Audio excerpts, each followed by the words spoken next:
Good morning बच्चों, मैं आपकी एकता शुक्ला मैम। आज की कक्षा में आपको महाकवि कालिदास रचित रघुवंश महाकाव्यम पढ़ाऊंगी। आपके पाठ्यक्रम में इसका द्वितीय सर्ग है, जिसमें 1 से 27 श्लोक तक आपको पढ़ाना है। बाकी पाठ्यक्रम से हटा दिए गए हैं। तो पिछली कक्षाओं में क्योंकि रघुवंश महाकाव्य को मैंने कई भागों में आपको अध्ययन के लिए रखा है, तो पिछले 2 भागों में मैंने आपको 10 श्लोक तक पढ़ा दिए हैं। ठीक है, अब हम आते हैं बच्चों श्लोक नंबर 11 पे, और आप सभी लोग अपनी अपनी पुस्तकें खोल लीजिए। डॉली और वर्षा, आप सभी लोग अपना जो काम किया है आप इस पर भेज दीजिए ग्रुप पे, मैं देख लूंगी। और आने से पहले अगर कॉलेज आपको आना है तो आप मुझे पहले इन्फॉर्म कर दें। ठीक है बच्चों, क्योंकि इस समय बहुत खराब समय चल रहा है और अगर आपको किसी भी तरह का संक्रमण होता है तो वो सभी के लिए कष्टदायी होगा। अगर बहुत आवश्यक हो तभी आप विद्यालय आएं और हमसे संपर्क करें। ठीक है, तो अब आते हैं श्लोक नंबर 11 पे। आपको 10 श्लोक तक मैं पढ़ा चुकी हूँ। ठीक है, यहाँ तक मैंने आपको पढ़ाया था पिछली बार कि यहाँ पर राजा दिलीप और सिंह का जो शेर था गाय को खाने के लिए जो माया रूपी जो गाय ने, नंदिनी गाय ने, कामधेनु की पुत्री नंदिनी गाय थी, उसने जो मायावी सिंह का निर्माण किया था, रचना की थी राजा दिलीप की परीक्षा लेने के लिए। तो उसी से राजा दिलीप और सिंह का यहाँ पर वाद विवाद आपके सामने प्रकट किया जा रहा है। तो ये है श्लोक नंबर 11। पहले हम वाचन करेंगे, फिर आपको शब्दार्थ तथा व्याख्या बताएंगे। धनुर्भतोप्यस्य दयार्द्रभाव माख्यात्मन्ति कर्ण वृसंके विलोक्यन्त्यो वपुराक्षणामि प्रकामी विस्तार फलम हरिण्यः। अर्थात इसकी व्याख्या, धनुर्भृतः अपि अर्थात क्या हुआ बच्चों, धनुष को धारण करने वाले। अस्य यहाँ राजा के लिए है, विसंकय निडर होकर, अंतःकरण दूसरा, अंतःकरण अर्थात उनके अंतर मन में। ठीक है, अब इसका अर्थ समझ लीजिए। यद्यपि राजा दिलीप ने धनुष धारण किया था, फिर भी उनके हृदय का दयायुक्त भाव हरिणियों को मालूम हो गया। वे निर्भय होकर उनके शरीर को देख रही थी। इस प्रकार उनके शरीर को देखती हुई हरिणियां अपने नेत्र को बड़ा करने का प्रयास कर रही थी, जिसका उनको फल मिला। क्योंकि राजा दिलीप इतने सुंदर थे कि वो जो हिरणियां थी वो बड़े ध्यान से नेत्र बड़ा कर करके उनको देख रही थी।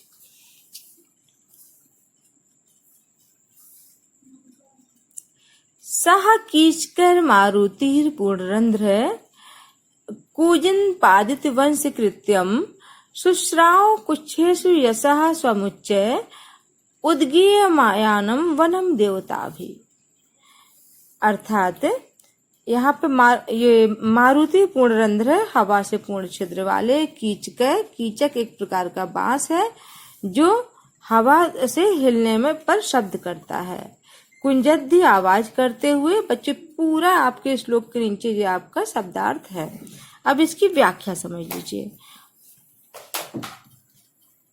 उस राजा ने शब्द करते हुए कीचक संज्ञक बांसों के द्वारा जो वंशी का काम कर रहे थे, जो बांस थे, जो बांसुरी का काम कर रहे थे, गुंजायमान हो रहे थे, लता ग्रहों में वन देवताओं से ऊंचे स्वरों में गाए जाते हुए अपने यश को सुना। राजा ने जो कीचक वंश के जो बांस के पेड़ थे उसको राजा दिलीप को सुनाई पड़ा कि जैसे वह उनके सौंदर्य का बखान कर रहे हों। श्लोक 3।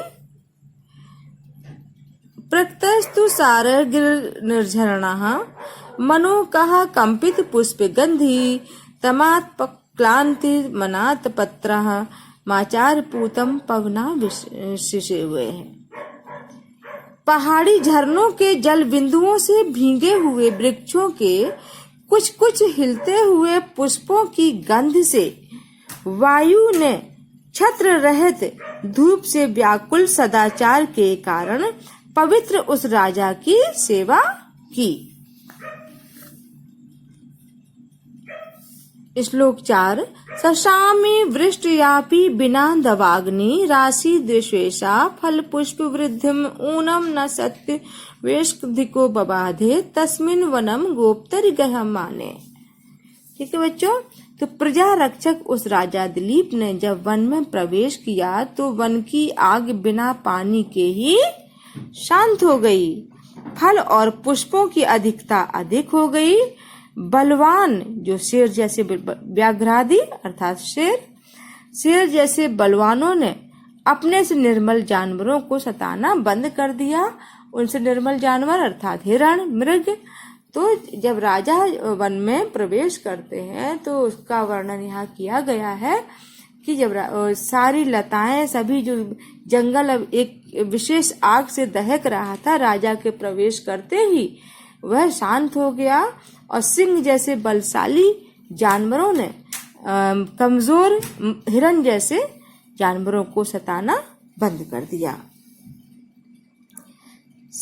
संभ्रार पूतानि दिगंत राणी कृत्वा दिनांते निलयाय गंतुम पृचक्रमे पल्लव गताम्रः प्रभा पतंगस्य मुनेश्च धेनु। नवीन पत्तों के समान रंग वाली लाल सूर्य की किरणें और वशिष्ठ की गाय, ये दोनों अपने गमन अर्थात जाने वाली दिशाएं, गमन से दिशाओं के अंत को पवित्र करके दिन के अंत में अपने अपने स्थान की ओर चलने लगी। ताम देवता पितृतिथि क्रियार्था मन्वज्ञयो मध्यमलोकपालाः बभो च सा तेन संतामि मतेन श्रद्धेयो साक्षात् द्विधनोपन्ना।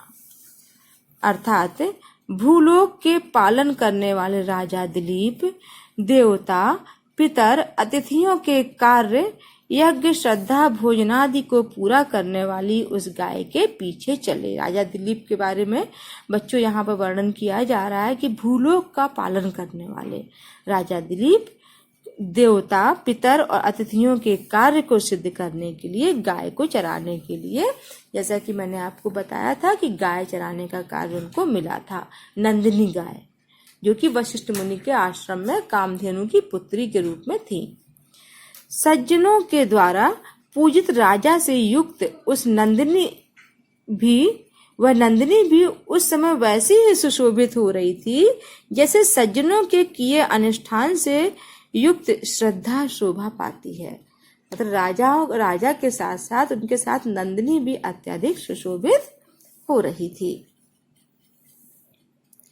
सा पल्लवोत्तीर्ण वाराहयूथा न्यावास वृक्षोन्मुख वहषणानि ययो मृगाध्यासित शालानि श्यामायमानानि वानानि पश्यनि।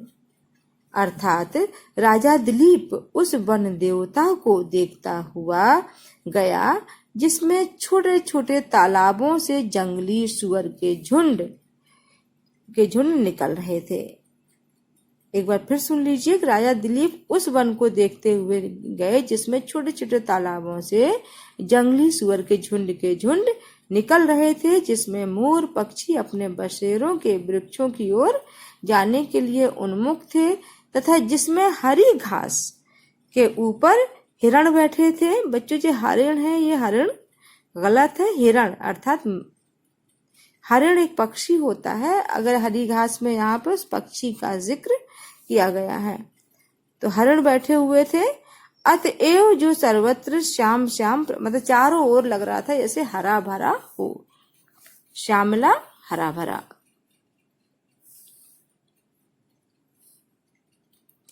आपीन भारोद्वहन प्रयत्नादि दृष्टि गुरुत्वाद्वजसो नरेन्द्रः उभावल कृतम निश्चित्याभ्यामी तपोवनावृत्ति पथम गताभ्यामी। अर्थात नंदिनी गाय के बारे में यहाँ बच्चों व्याख्या की गई है कि स्तनों के भार को धारण करने के परिश्रम से एक बार की ब्याही गई अर्थात बच्चा दी हुई गाय तथा शरीर के भारीपन से राजा दोनों ही, नंदिनी और राजा दोनों ही ने अपनी सुंदर गति से तपोवन से लौटने के रास्ते को सुशोभित किया।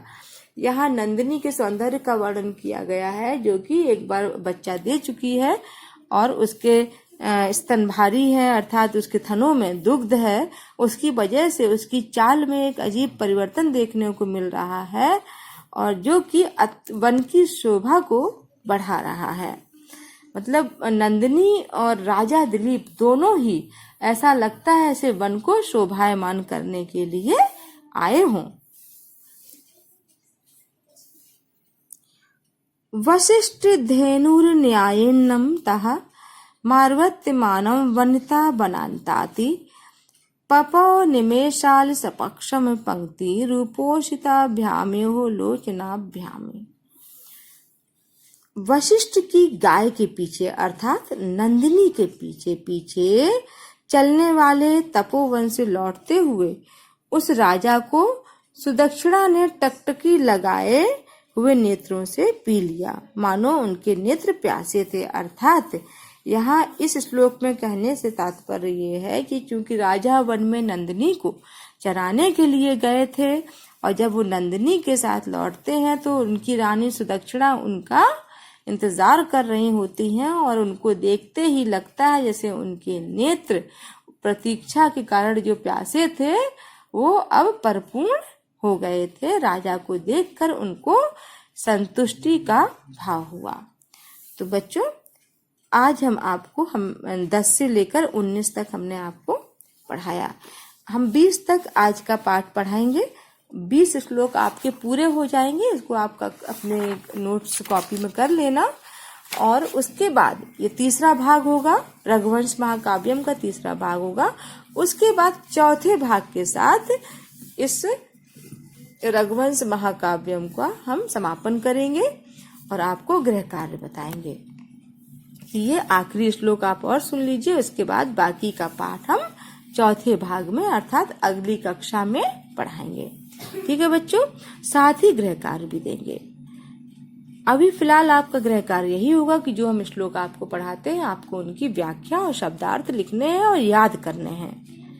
अब आते हैं श्लोक संख्या 20 पर। ठीक है बच्चों, 27 तक है आपके पाठ्यक्रम में, फिर सिर्फ 7 श्लोक बचेंगे।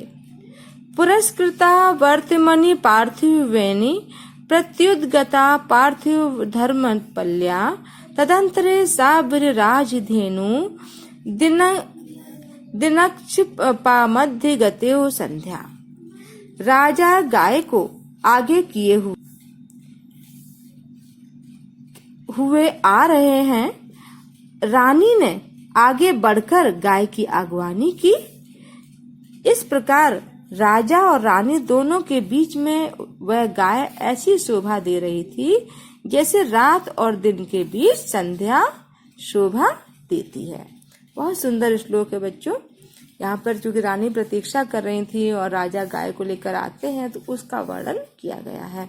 जैसा कि मैंने आपको बताया था प्रारंभ में ही जब आपको रघुवंश महाकाव्य पढ़ाना शुरू किया था कि राजा रानी एक संतान की इच्छा के लिए वशिष्ठ मुनि के आश्रम में आए थे और उनकी इच्छा पूर्ति के लिए वशिष्ठ मुनि ने 22 दिन नंदिनी गाय की सेवा के लिए कहा था। उसी का पूरा वर्णन आपको यहाँ पर मिलेगा अपने पाठ्यक्रम में। तो ठीक है बच्चों, ये आपके 20 श्लोक आज पूर्ण हो गए और अब अगली कक्षा जो अंतिम कक्षा होगी रघुवंश महाकाव्य की, ठीक है, उसमें हम आपको ये 7 श्लोक और बचे हैं आपके पाठ्यक्रम में। वैसे तो आपको 1 से लेकर 41 यानी 41 श्लोक तक करना था, लेकिन पाठ्यक्रम में जो कटौती हुई है उसमें मात्र 1 से लेकर 27 श्लोक ही आएंगे। तो 7 श्लोक हम आपको अगली कक्षा में पढ़ाएंगे और तब तक आप इन सभी श्लोकों का संदर्भ, प्रसंग और व्याख्या कर लीजिए, साथ ही शब्दार्थ भी याद कर लीजिए। ठीक है। उसके बाद आप मुझे कॉपी, इस पे भी आप काम डाल सकते हैं, ग्रुप में काम डाल दीजिएगा और जैसे ही समय मिलेगा आप मुझसे कॉपी भी दिखाइएगा। लेकिन जब भी आप विद्यालय आए पूरी सुरक्षा के साथ आए और मुझे सूचना देकर आए। ठीक है बच्चों, इसी के साथ आज की कक्षा का समापन होता है। शुभाशीष।